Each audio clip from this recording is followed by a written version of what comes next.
আগে অবগত করছি যে এই ভিডিও করার পূর্বেই আমাদেরকে মারা হয়েছে। স্বপ্না খন্দকার নিজে আমার জামা পড়ছে এবং এখানে বলা হয়েছে যে এইভাবে আমাকে দিয়ে ভিডিওটা করানো হয়েছে। এবং আপনি যদি ভিডিওটা ভালোভাবে ফলো করেন, আমি জানি না, আপনি যদি ভিডিওটা ভালোভাবে ফলো করেন, ভিডিওতে তৃতীয় ব্যক্তির উপস্থিতি আছে ওই রুমের ভিতরে। যদি ভিডিওটা আমি নিজে করায় থাকি তাহলে বাসাটা স্বপ্না খন্দকারের কেন? আপনাদের কাছে এই প্রশ্ন। যদি এটা যদি আমি ব্ল্যাকমেল করায় থাকি,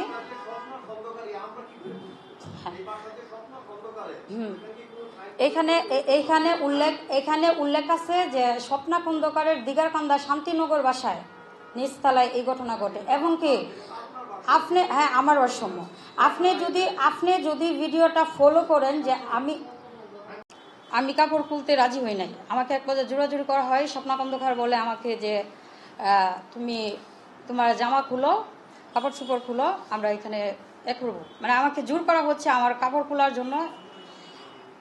আমি রাজি না হওয়া এক পর্যায়ে কাজী বাবু, স্বপ্না খন্দকারের বিশেষ বডিগার্ড, যাকে সে ভাইয়া ভাইয়া বলে রাখে, উনি আমাকে চড়তাপ্পর মারতে থাকে। তো একজন পুরুষ মানুষ যদি চড়তাপ্পর মারতে থাকে, আমি একজন নারী, আমার তো এখানে কিছু করার নাই। তবুও আমি রাজি হই নাই আমার জামা খোলার জন্য। তখন সে স্বপ্না খন্দকার নিজে জোর কইরা আমার শরীর থেকে কামিজটা খুলে, মানে আমার জামা খুলে ফেলে। আর ওই যে মেহমান যে লোকটা ছিল, যে আমাকে বলা হয়েছিল নেতাকে নিয়ে আসো, ওই নেতাকে হচ্ছে কাজীবাবু আর স্বপ্না খন্দকারের গাড়ির ড্রাইভার হীরা, ওনারা দুইজনে অনবরত মাইর দিতে থাকে একই রুমে। তখন আমি কাপড় খুলতে কোনোভাবেই রাজি না। স্বপ্না জোর কইরা আমার গায়ে জামা খুলে আমাকে অর্ধলঙ্গ করা হয়। স্বপ্না খন্দকার হীরাকে বলে যে বাসার অপোজিটে যায় জালনার পাশ থেকে ভিডিও ধারণ করার জন্য, এবং তার ড্রাইভার জালনার অপোজিট থেকে ভিডিও ধারণ করে। কাজীবাবু আর স্বপ্না খন্দকার এই বাসাতেই ছিল, ফ্ল্যাটের ভিতরেই ছিল। ওই সময় আমাকে দিয়ে এবং ওই নেতা নাকি আমি জানি না, ওই মেহমান লোকটারে দিয়া আমাকে অর্ধ উলঙ্গ এবং মেহমান ফুল উলঙ্গ কইরা সে একটা ভিডিও ধারণ করে। ভিডিও ধারণের পরে ওই মেহমানকে অনেক মারে তারা। মারার এক পর্যায়ে ওনাকে অনেকগুলা টাকা আনতে বলা হয়, অনির্দিষ্ট সংখ্যার টাকা আনার জন্য ওনাকে বলা হয়। তারপরে আমার সামনেই উনি হচ্ছে বিকাশের মাধ্যমে, বিভিন্ন বিকাশ নাম্বারের মাধ্যমে প্রায় অনেকগুলো টাকা দেয়। এখানে আমার আমার সঠিক কোনো সংখ্যা জানা নাই, কিন্তু অনেকগুলো টাকাই উনি দেয়। দেওয়ার পরে এক পর্যায়ে উনার ড্রাইভার ওই লোকটাকে যায় একদম রাস্তায় দিয়ে আসে। ওই লোক চলে যায়। চলে যাওয়ার পরে এই বাসাতেই স্বপ্না খন্দকার আমাকে বলে যে এতক্ষণ যা হয়েছে না হয়েছে সব কিছু ভিডিও হয়েছে। তো এখন আমাকে বলা হয়, তখন আমার গলায় একটা সেন ছিল দেড়, সে আমার কাছেও একটা অঙ্ক দাবি করে। আর এই ঘটনাটা হচ্ছে আমি যখন রাজনীতিতে প্রথম আসি, ময়মনসিংহ শহরে কিন্তু আমার ওরকম কোনো নাই, লিঙ্ক আপ নাই। আর আমি রাজনীতিতে নতুন আসছি, তখন আমি জেলা যুব মহিলা লীগের একজন সদস্য। আর সেটাও স্বপ্না খন্দকারের সাথে আমার ফেসবুকে পরিচয় হওয়ার পরে উনি আমাকে জেলা যুব মহিলা লীগের সদস্য বানাইছে। এবং আমাকে উনি নিজে মেসেজ করে বলছে যে তোমাকে তো সদস্য পদ দেওয়া হয়েছে, তুমি কোথায় আসো। তখন আমি রাজেন্দ্রপুরে আমার একটা ক্লাসে ট্রেনিং অবস্থায় ছিলাম। তো আমি ময়মনসিংহে আসি এবং আমাকে পদ দেওয়ার সপ্তাহ দুয়েকের মধ্যে আমার সাথে এই ঘটনা ঘটে। মানে আমার রাজনীতির লাইফের শুরুতেই আমার এই ঘটনা ঘটে। তো উনি আমার গলা থেকে ওই সেন্টটা খুলে নেয়। আর কাজীবাবু যে লোকটা, উনি আমাকে অনেক মাইর দূর করছে। তারপরে স্বপ্না খন্দকার বলে যে যদি আমি না দেই, একটা টাকা দাবি করে 3.5 লাখ। তখন আমি ওনারা বলছি যে আপনি তো জানেন যে আমার ধারায় তো 3.5 লাখ টাকা আপনাকে দেওয়া সম্ভব না। তাছাড়া আমি তো আপনার মাধ্যমে রাজনীতিতে আসছি, আপনি আমাকে সদস্য পদ দিয়েছেন। এখন আপনি যদি ব্ল্যাকমেল করে আমার কাছে টাকা চান, আমি কোথা থেকে টাকা দিব? আমার তো এখন টাকা দেওয়ার মতো কোনো নাই। তখন সে এক পর্যায়ে আমার কাছ থেকে আমার ওই গলা যে সেন্টটা ছিল সোনার, ওটা উনি নিয়ে যায়। আমিও তাকে দিয়ে দিয়েছি, কারণ সে বলতেছে যদি আমি না দিই তাহলে উনি এই ভিডিওটা সামাজিক যোগাযোগ মাধ্যমে ছাইড়ে দিবে। তা আমি জেলা যুব মহিলা লীগের সদস্য হওয়ায় রাজনীতিতে দু একজন মোটামুটি আমাকে তখন চিনে, নেতাকর্মীরা। কারণ আমি চিন্তা করলাম সর্বোপরি পরে আমি একজন নারী, আমার যদি ভিডিওটা ছেড়ে দেওয়া হয় তখন আমার কোনো অস্তিত্ব থাকবে না, আর আমার বাঁচা মরা সমান হয়ে যাবে। আমি বাঁচতেও পারবো না। না আমি ওইটা চিন্তা করে ভাবলাম আচ্ছা 1.5 ভরি সোনা তো বিষয় না, যদি বাইচা থাকি সম্মান থাকে, সোনা ছাড়াই থাকলাম সমস্যা না। আমি ওনাকে ওই সেন্টটা ওইখানে দিয়ে দিই। দেওয়া দেওয়ার পরে তারই গাড়ি করে আবার তারই নয়াপাড়ার বাসায় আসি। এখন তারই বাসায় আমি ওই ফার্স্টেই 4 দিন তার বাসায় ছিলাম। তার নয়াপাড়া যে বাসায় সে থাকে হাজব্যান্ড নিয়ে, ফ্যামিলি নিয়ে, ওই বাসায় ছিলাম। তারপরে বিগত দিনগুলাতে আমি তার সাথে রাজনীতি করে আসতেছি, কিন্তু আমি ব্ল্যাকমেলের শিকার। এই যেরকম ধরেন আমাকে বলা হয় যে রানী তুমি হচ্ছে 10 জন মহিলা নিয়ে আসো, আমাদের জেলায় প্রোগ্রাম আছে, তো মহিলা নিয়ে আসো। আমি ঈশ্বরগঞ্জ থেকে, আমি ঈশ্বরগঞ্জ থাকি, আমার বাড়ি ঈশ্বরগঞ্জ, তো আমি ঈশ্বরগঞ্জ থেকে মহিলা নিয়ে আসি নিজের খরচে। এবং আমি ওই সময় রাজনীতিটা থেকে সরে যাওয়ার চেষ্টা করলেও আমি পারতেছি না, কারণ আমাকে তো আটকায় রাখছে শুরুতেই। ওই যে আমি বললাম সদস্য হওয়ার মাত্রই আমাকে আটকাই দিচ্ছে।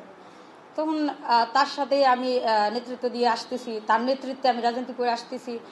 ধানমন্ডি 32 থেকে ময়মনসিংহের সকল রাজনৈতিক প্রোগ্রামে, যুব মহিলা লীগ বলেন, আওয়ামী লীগের সকল প্রোগ্রামে যেগুলোতে উনি অংশগ্রহণ করে, সেগুলোতে আমি যথেষ্ট পরিমাণ কর্মী নিয়ে অংশগ্রহণ করি তার সাথে।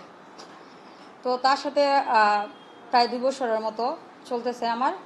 ভিডিও তার ফোনে ধারণ করা, আমি তার হাত পা ধরে অনেক কান্নাকাটি করছি। সে এতটা নিষ্ঠুর যে সে বলে যে আমি তার মেয়ে, সে আমাকে রাজনীতিতে আনছে, সে আমাকে জন্ম দিছে, সে আমাকে নেত্রী বানাইছে।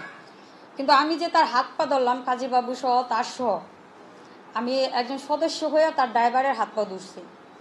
সে পুরো ভিডিওটুকু কিন্তু দেয় নাই। তার ড্রাইভারের সহ হাত পা ধরছি যে ভাই অন্তত আপনারও তো মা বোন আছে। স্বপ্না আফাকে বললাম যে আপনারও তো বোন আছে, আপনারও তো মা বোন আছে, আপনিও তো একজন মেয়ে, এভাবে তো ঠিক না। উনি আমাকে বলে যে না আমি কোনোদিন তোমার এই ভিডিও ছাড়বো না, এই না সেই না, তবে তুমি যদি আমার অপোজিটে কখনো কারোর সাথে রাজনীতি কোনো প্রোগ্রামে যাও কিংবা আমার অপোজিটে যারা নেতৃত্ব দেও, তাহলে আমি তোমার এই ভিডিও ভাইরাল করে দিব।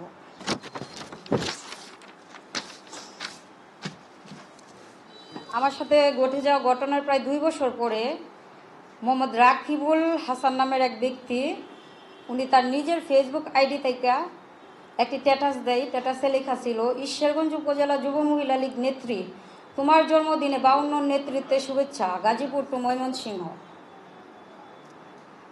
ওই পোস্টটি হচ্ছে আমার চোখের সামনে পড়ে।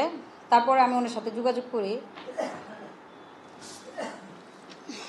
আর এই পোস্ট যেই সাংবাদিক করে রাকিব, উনি ওনার নিজের করা পোস্টে একটা স্ক্রিনশট কমেন্ট করে, যেখানে আমাকে ব্ল্যাকমেল করে নগ্ন ভিডিও করা হয়েছিল।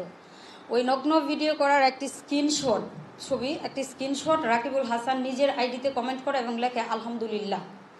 পোস্টটা তো আমি বললাম। আর স্বপ্না খন্দকার হচ্ছে একটা আইডি থেকে এগুলো একটা ভিডিও, ওই ভিডিওটা পোস্ট করায় জাওয়াদ নির্ঝর আইডি থেকে ওই ভিডিও প্রচার করে এবং ভাইরাল করে। এই ঘটনার পর পরিবার সমাজের কাছে আমি বিভ্রান্ত, অপমানিত বোধ করছি। এই অবস্থায় আমি ঘটনাটির বিচার চেয়ে গত 2 মে 2024 তারিখে ময়মনসিংহ বিজ্ঞ সাইবার ট্রাইব্যুনাল আদালতে একটি অভিযোগ দায়ের করেছি।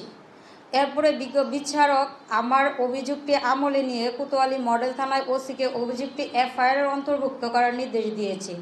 এই মামলায় স্বপ্না খন্দকার সহ তার সহযোগী কাজী বাবু, হীরা, মুশির রহমান রানা সহ 6 জনকে আসামি করা হয়েছে।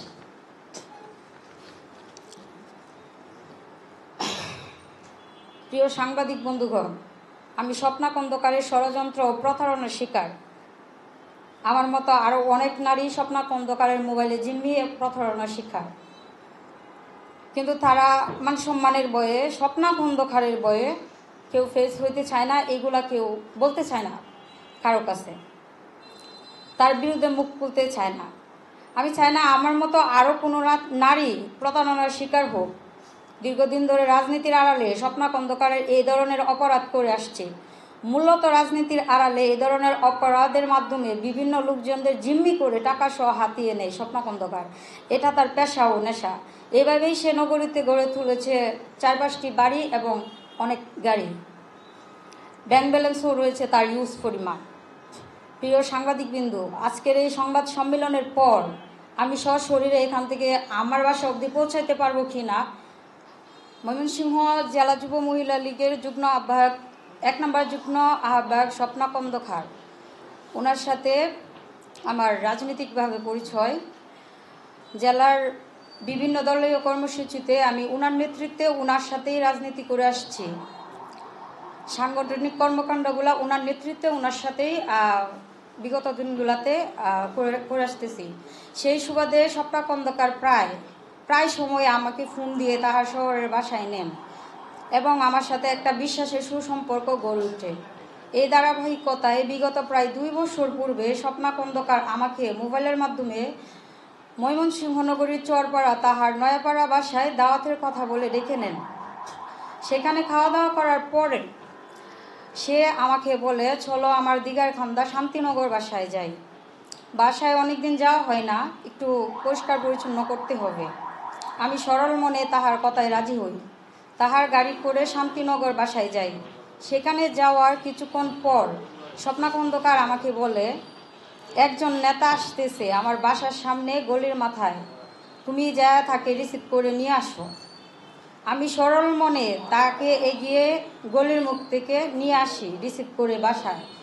অতঃপর স্বপ্না খন্দকার উনাকে একটি রুমে নিয়ে যায়। বসে প্রায় 10 মিনিটের মতো ওই লোকের সাথে কথা বলে। 10 মিনিট কথা বলার পরে আমি যেই রুমে অবস্থারত ছিলাম, পাশের একটা রুমে বসা ছিলাম, ওই রুমে স্বপ্না খন্দকার যায় এবং আমাকে বলে, টেবিলের উপরে কিছু ফল ফ্রুট রাখা আছে, মেহমানের রুমে যায় নাস্তা দিয়ে এসো, আমি আসতেছি। আমি সরল মনে তার কথায় মেহমানের রুমে নাস্তা নিয়ে যাই।